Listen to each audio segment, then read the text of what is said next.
Igloo, le Mac de l'habitat. Salut, bienvenue, c'est Igloo, le Mac de l'habitat sur topmusic.fr, sur Igloo on Air sur Facebook, avec Cédric Simonin qui co-anime cette émission pour la deuxième saison. Bonjour Cédric. Bonjour Eric. Et notre invité aujourd'hui, c'est Franck Poupon. Vous êtes le directeur juridique du groupe Vivialis depuis 5 ans. Alors aujourd'hui, quel contrat souscrire quand on souhaite construire une maison individuelle? Vous avez 5 minutes pour tout nous expliquer, messieurs. Oui, la construction d'une maison individuelle est engageante juridiquement. Il y a différents types de contrats. C'est pas simple à comprendre. On va faire une émission par contrat, mais là, j'aimerais dans cette première émission qu'on puisse dresser un tableau de ce qu'il peut se faire en fonction de ses besoins et de ses motivations. Première question, quel type de contrat utiliser, dans quelles conditions ? On peut résumer à 4 le nombre de contrats possibles dans ce genre de situation. Vous êtes propriétaire d'un terrain, en voie d'acquisition d'un terrain, vous souhaitez construire votre maison. Soit vous allez vous adresser à un entrepreneur principal ou plusieurs entrepreneurs, donc vous passez par des marchés de travaux, soit par un architecte, avec un contrat d'architecte, un maître d'œuvre, contrat de maîtrise d'œuvre, voire un constructeur de maisons individuelles, donc par le biais du contrat de construction de maison individuelle, le CCMI. Alors maintenant, pour les auditeurs, pour leur faciliter la vie, lequel choisir, entre guillemets ? Comment choisir ? Ça va dépendre en fait du projet, de la situation dans laquelle on se trouve, le degré de sécurité qu'on souhaite disposer pour cette construction, le temps qu'on peut y passer également. Quand vous dites le degré de sécurité, il n'y a pas les mêmes garanties en fonction des typologies de contrats. D'ailleurs, le seul qui est réglementé, c'est le contrat de construction de maison individuelle par une loi de 1990 et avec des règles bien précises, des clauses bien précises et également des clauses qui sont strictement interdites. Et une garantie spécifique qui, on aura l'occasion de revenir peut-être dessus à une autre occasion, qui est la garantie de livraison à prix et délai convenu, qui garantit le client de disposer de sa maison, même s'il y avait une défaillance quelconque de la part du constructeur. Ok, donc vous parliez des choix en fonction de sa situation personnelle, hein, pour résumer. Alors ces choix, ils sont effectués sur quels critères ou comment ?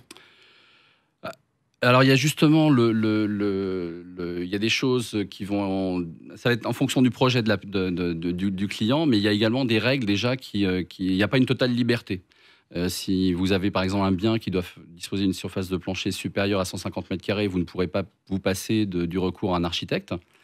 En revanche, si vous souhaitez faire construire par un entrepreneur, si celui-ci vous réalise le gros œuvre, la mise hors d'eau et la mise hors d'air, le législateur vous impose de signer un contrat de construction de maison individuelle. Et encore faut-il que cet entrepreneur général ou cet entrepreneur sur un lot particulier soit en capacité de faire signer des contrats de construction de maison individuelle. Il y a une réglementation qui est très stricte. D'accord.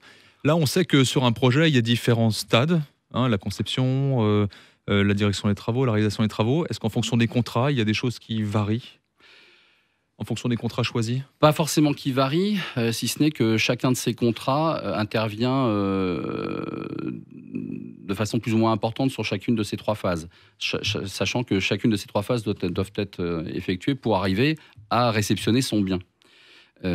Sur la conception, comme je venais de dire, le passage est obligatoire par un architecte si on est dans une surface supérieure de plancher supérieure à 150 m².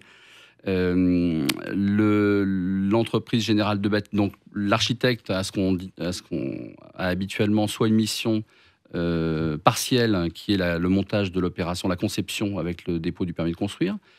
Il a également une mission qui peut être complète où il suit la réalisation de travaux. Mais même quand il suit la réalisation du travaux, comme pour un maître d'œuvre, c'est pas lui qui réalise les travaux.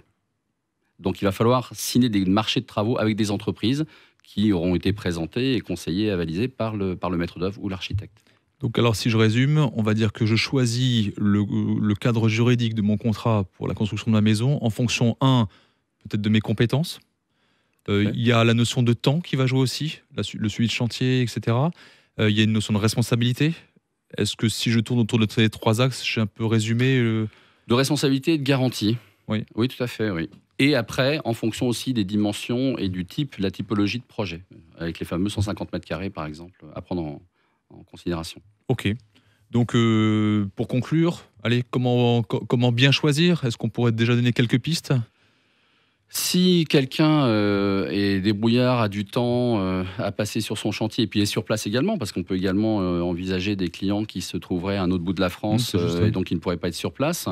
Si quelqu'un dispose de ses compétences et de ce temps, il peut tout à fait passer par un contrat de maîtrise d'œuvre avec différentes entreprises Si son projet est supérieur à 150 mètres carrés, il passe par un architecte également, donc en plus.